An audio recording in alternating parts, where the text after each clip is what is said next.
আসসালামু আলাইকুম ভিউয়ার্স, আজকের এই ভিডিওতে আমি আপনাদেরকে এসএস রিলে সম্পর্কে একটি ধারণা দেওয়ার চেষ্টা করব। এসএস অর্থ হচ্ছে সলিড স্টেট রিলে। তো এই সলিড স্টেট রিলেটি চারটি টার্মিনাল নিয়ে গঠিত। দুটো পয়েন্ট হচ্ছে পাওয়ার সাপ্লাই আর দুটো হচ্ছে আউটপুট। নর্মালি আউটপুট দুটো ওপেন কন্ডিশনে থাকে, যখনই পাওয়ার সাপ্লাই দেওয়া হয় তখনই ক্লোজ হয়ে সার্কিটে লোড পাস করে। তো আমরা হচ্ছে 4 এবং 3-এ পাওয়ার সাপ্লাই দেবো, 1, 3 থেকে আউটপুট যাবে। চলুন তাহলে শুরু করা যাক। দেখতে পাচ্ছেন এই মুহূর্তে ব্রেকারটি অন করলে বাল্বটি জ্বলে উঠতেছে।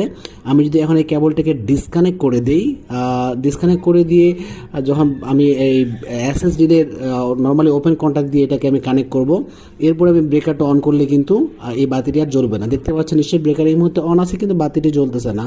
এখন যদি আমি এই এসএসডির ইনপুটে পাওয়ার সাপ্লাই দিই, এটা হচ্ছে 3 থেকে 32 ভোল্ট ডিসি সাপ্লাই চলবে। তো এখানে আমি জাস্ট 9 ভোল্ট সাপ্লাই দিয়েছি আর দেখুন যে বাতিটি জ্বলতেছে। আশা করি বুঝতে পেরেছেন। আসসালামু আলাইকুম ওয়া রাহমাতুল্লাহ।